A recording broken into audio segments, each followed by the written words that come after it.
In the end zone, they were smart misses. Nobody else could get him. Didn't have his left tackle. Didn't have a left guard. Doesn't have a number one wide receiver. They don't run the ball particularly well. And he had 30 points in the first half.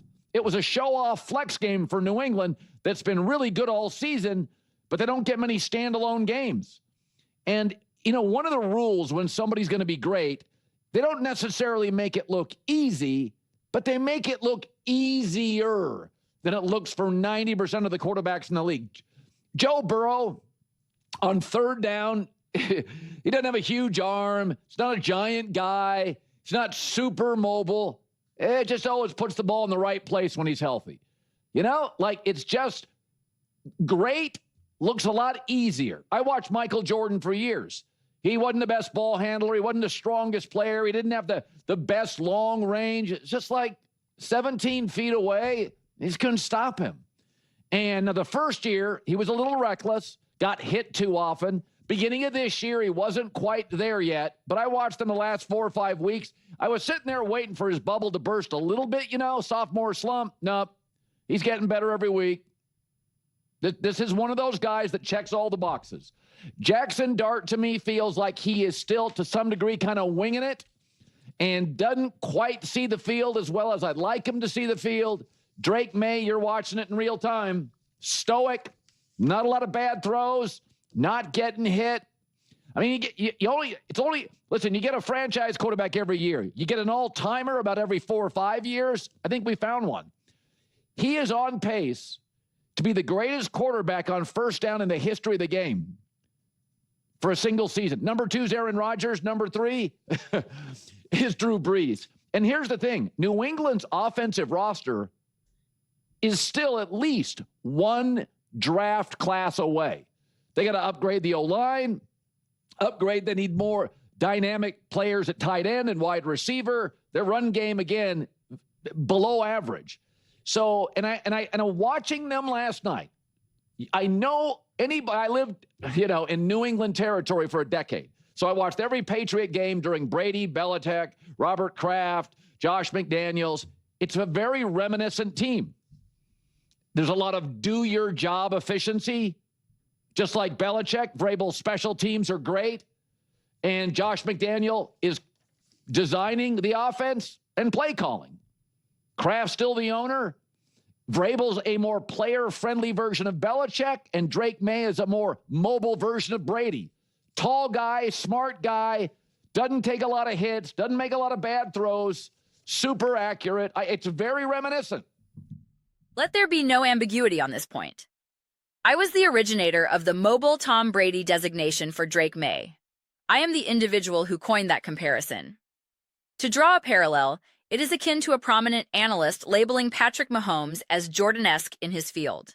I articulated it first, and I stand firmly by that assessment. This is a moment where I am quite pleased that I published my immediate post-game analysis clip in the middle of the night, preceding the deluge of conventional takes. Consequently, my perspective was established early. I must admit, I do not recall every specific point I made in that initial burst of commentary, but I remember being profoundly satisfied with it. It's a compelling viewpoint, and you should absolutely watch it. Reviewing the feedback on that late-night clip proved fascinating. I observed a recurring theme, consistent with certain dialogues surrounding the New England Patriots and Drake Maye. The notion that their success is built upon defeating inferior opponents, that it is somehow illusory or fool's gold. I believe this perspective often loses crucial context. I am, in fact, the analyst who has repeatedly emphasized a foundational principle. Performance against subpar teams holds only limited significance in my evaluations. The weight of such performances depends heavily on context. Are you a young squad, a rookie quarterback, a veteran-laden team? The interpretation varies dramatically. However, that contextual framework does not inherently diminish the quality of the performance itself, particularly for a nascent team or a young signal caller. Consider this: a newly assembled roster with a first-year head coach, new coordinators on both sides of the ball, and a rookie quarterback at the helm. A statistic displayed during the broadcast highlighted that the Patriots rank second in the league in total snaps played by rookies. The other teams occupying similar positions are franchises like the Cleveland Browns and the Tennessee Titans, squads that are, frankly, going nowhere fast. When you synthesize all these elements, the manner of their victories, the caliber of execution, it creates a distinctly different impression from when I dismiss, for instance, the Detroit Lions dominating the New York Giants or rolling over the Carolina Panthers in seasons past. My reasoning in those instances is, you are a fully formed, cohesive unit with excellent coaching, established quarterback play, and a stout defense. Your obliteration of a terrible team doesn't reveal anything new about your identity. A 45-0 victory is impressive, but it doesn't fundamentally inform my understanding of that team's core character. The calculus shifts substantially when applied to a team like these Patriots. When you witness the operational quality of this freshly constructed roster, and, critically, the throws Drake Maye is executing, I cannot share the sentiment that this is a fraudulent operation. I observed commentary this morning on a major sports show suggesting the Patriots could be a Super Bowl team, but with heavily tempered expectations. My stance, which I voiced last night and have seen others begin to echo, is this: stop preemptively declaring what this team cannot achieve. This leads to one of my most significant grievances with sports discourse. Analysts will proclaim, "I don't think this team can win the Super Bowl." When that team inevitably does not win the Lombardi Trophy, remember only one team does each year, the analyst retroactively claims validation. You could apply that pessimistic prediction to 31 out of 32 teams annually and boast a 97% success rate. Does that make you a prognosticating genius? Absolutely not. It is a hollow, self-fulfilling prophecy. If someone had consistently declared, Tom Brady can't win the Super Bowl this year, throughout his dynasty, they would have been correct most of the time. That does not make their analysis prescient. It makes them stubbornly and incorrectly betting against a proven force. I harbor a similar sentiment regarding Drake Maye and the New England Patriots presently, especially in a league season characterized by pervasive parity and uncertainty. As I articulated last night, look across the NFL landscape. Can you state with chest-out, unequivocal confidence, I am picking the Seattle Seahawks over the Patriots, or I am picking Daniel Jones and the Indianapolis Colts over the Patriots? What about the Buffalo Bills, the Baltimore Ravens, the Denver Broncos? I am notably high on the Broncos, yet I cannot definitively assert that the Patriots would have no chance in that hypothetical matchup. Upon what logical foundation would that assertion rest? The concrete, irrefutable logic simply isn't present at this juncture. I constantly stress the need for logical underpinning in analysis. Where is the actual, substantive logic for dismissing the Patriots' capabilities? It often feels manufactured. In previous seasons, I would feel far more comfortable dismissing a young team's chances against established powers. I would have said, it's a tough ask for the Patriots to go into Buffalo, Baltimore, or Kansas City and win. That was my perspective on the Washington Commanders last season. I believed they could cause problems for many teams, but not against a fully formed juggernaut like the Philadelphia Eagles, a squad with Super Bowl experience, capable of beating you in myriad ways, a dominant, complete entity. That assessment made logical sense. Similarly, last year's Chiefs, despite winning in unorthodox ways, still projected the aura of the Andy Reid, Patrick Mahomes, Travis Kelce dynasty, complemented by a Steve Spagnuolo defense. You could point to tangible, proven elements. This season, that identifiable Chiefs archetype isn't as prevalent. The same could be said for numerous top teams. This isn't the Eagles we know. This certainly isn't the Ravens we know. The Bills are an enigma. This sense of dislocation applies to virtually every presumed contender. Therefore, I refuse to relegate the Patriots to a separate, discounted category simply because they feature a young quarterback, especially a young quarterback performing at an otherworldly level. His play is nothing short of brilliant. Even against an opponent like the Giants, the quality of his execution is stratospheric. This brings me to a point I've made repeatedly. If you possess any uncertainty about your franchise's quarterback situation, whether it's a veteran like Bryce Young where you're pondering his future, or Kyler Murray and questioning if it's time to move on, or a younger player like J.J. McCarthy and wondering about his ceiling, you need only observe Drake Maye. That is the prototype. That is what you are striving for. If you're debating whether Russell Wilson can still throw with precision or evaluating Justin Fields' pure passing ability, Maye exemplifies what we mean by a great passer. It transcends merely possessing a powerful arm capable of launching a ball 70 yards, though he certainly can. It encompasses touch, layer, decision-making, composure, accuracy, and placement, all distinct skills. It involves anticipation, operating within the structure of the offense and executing it at a supremely high level. When a commentator noted that Maye is one of the most efficient first-down quarterbacks in NFL history, my immediate thought acknowledged the symbiotic relationship between quarterback and coaching. Play calling is instrumental. However, executing those plays on first down, making the correct read, delivering an accurate pass, is fundamentally on the quarterback. Maye is doing that at an insane level. He is the embodiment of the offensive system. As I often state, the premier quarterbacks are extensions of their coaches. They are avatars for the scheme. This doesn't preclude them from making off-script plays, but at his core, Maye is currently operating as a perfect conduit for the offensive design. This leads me to a contention I made last night, which I am now recalling clearly.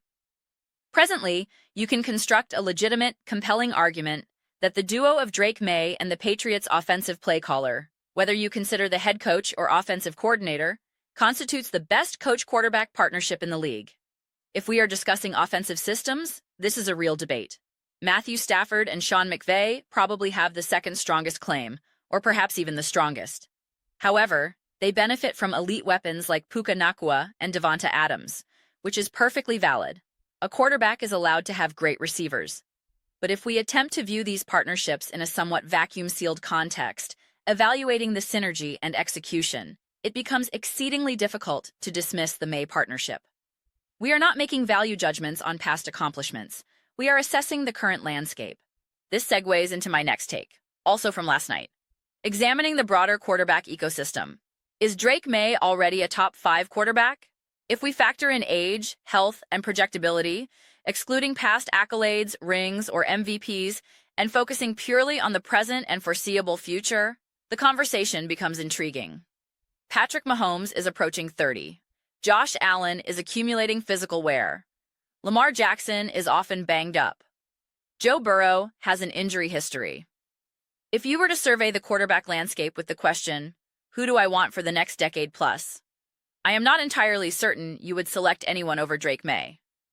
He arguably represents the safest, highest upside long-term bet.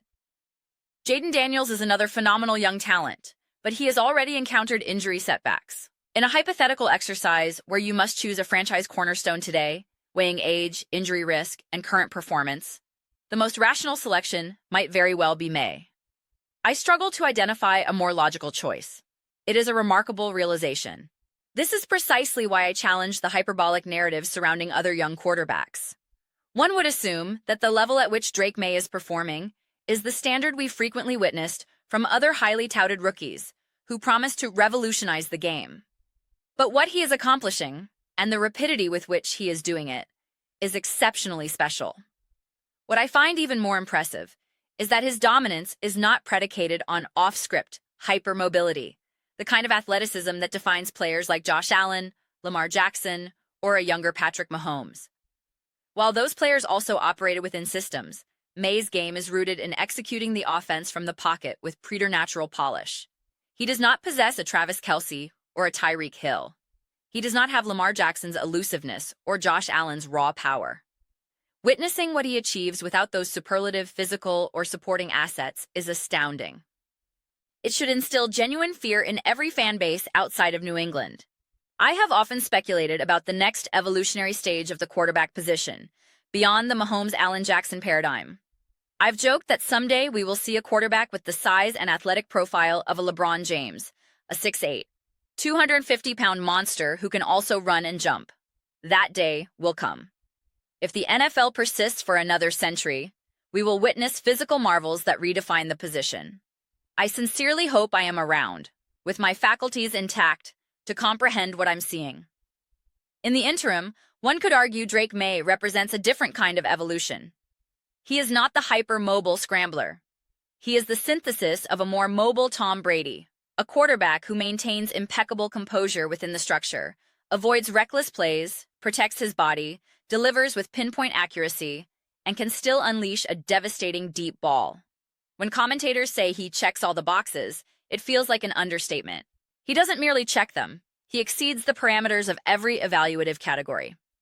If his development plateaued here, which we know is improbable for a player at his stage, and he simply maintained this level of play with consistent coaching and a competent roster, the Patriots would be perennial Super Bowl contenders.